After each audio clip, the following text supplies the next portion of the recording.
वसवसे और बुरे ख्यालात आना।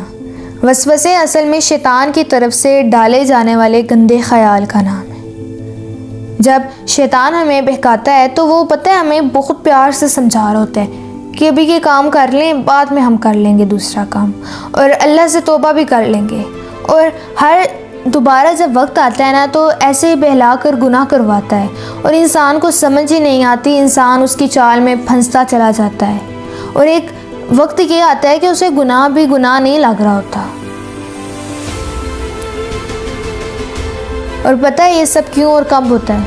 ये इसलिए होता है कि हमारा नफ्स और ईमान बहुत ही ज़्यादा कमज़ोर है, और जब भी इस तरफ से वार किया जाता है तो हम फंस जाते हैं।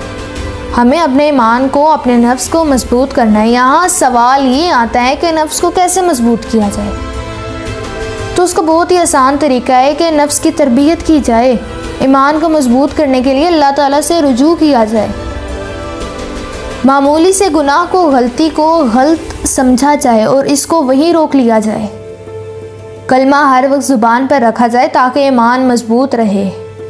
इस्तग़फ़ार को मामूल बनाया जाए। यही नफ्स को और शैतान को शिकस्त देने का बेहतरीन तरीका है। जब अल्लाह का जिक्र हमारी ज़ुबान, हमारे दिल में चल रहा हो तो फिर शैतान करीब नहीं आता, क्योंकि ऐसे वक्त में फ़रिश्ते हमारे गिर्द हसार बांध लेते हैं। अल्लाह ताला हमारा जिक्र सुन रहे होते हैं और खुश हो रहे होते हैं गुनाह के काम।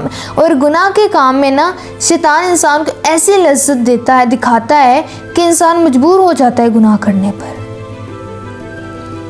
अल्लाह ने अपने बंदे के लिए तौबा का रास्ता आखिरी सांस तक खुला रखा है, और जब बंदा शैतान को शिकस्त देकर अल्लाह की तरफ रुजू कर लेता है ना, तो अल्लाह भी अपने बंदे की तौबा को कबूल कर लेता है, क्योंकि अल्लाह तो हमारी नीयतों को, हमारे दिल को देख रहा होता है।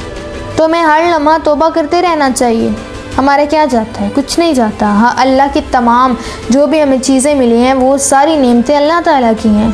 अगर हमारे पास कुछ भी नहीं होता तो फिर क्या होता? मीन्स कि अगर हमारे पास एक आँख ना होती, हमारे पास आँखें ना होती तो हम देख ना पाते, हमारे पास हाथ ना होते तो हम लिख ना पाते। तो हमें अल्लाह ताला की नेमतों का शुक्र गुज़ार होना चाहिए। हमें उनकी नेमतों पर शुक्र अदा करना चाहिए।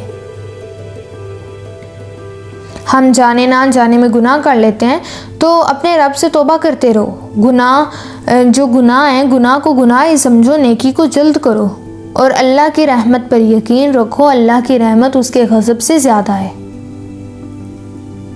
और अगर हम अब वसवसे और बुरे ख्याल की तरफ आएँ तो इसमें इंसान की कुदरत और इख्तियार का कोई अमल दखल नहीं होता। इसमें इंसान का इरादा शामिल नहीं होता। और दूसरी बात, वसवसे आएंगे क्योंकि जिसके दिल में ईमान मौजूद हो, मतलब वसवसे आना एक मुसलमान के लिए ईमान की अलामत है।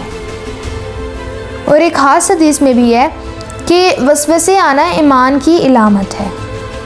तो वसवसों का इलाज क्या है? वसवसों का इलाज ये है कि उनको दिमाग में आने दें, ना निकालने की कोशिश करें, ना उनको स्किप करें, कुछ भी ना करें वो। और वसवसे आएंगे, जितना आप उनको रोकेंगे उतने ज़्यादा वसवसे आएंगे। असल में आपके दिल में अल्लाह का ईमान है तभी तो वसवसे आते हैं। और ये जो आपको टेंशन और परेशानी है वसवसों की, ये आपका ईमान है। आप ख़ुद नहीं चाहते कि आपको बुरे ख्याल और वसवसे आएँ, लेकिन इंसान के बस में नहीं, ये शैतान का काम है। पहले मैंने शैतान का फुल बताया कि किस तरह आप उनसे, शैतान की चालों से आप दूर रहें। और ज़्यादा वसवसे उनको आते हैं जिनका दिमाग फारिग होता है। खुद को दीन में मसरूफ़ रखने की कोशिश करें, नेक लोगों की सोहबत में रहें, 5 वक्त की नमाज़ पढ़ें, नेक अमाल का इत्तिकाब करें, गुनाहों से दूर रहने की कोशिश करें, कुरान पाक तर्जुमे और तफसीर के साथ पढ़ने की कोशिश करें। फिर भी वसवसे आए तो परेशान ना हों, क्योंकि आप खुशकिस्मत हो। आपके अंदर ईमान की निशानी है।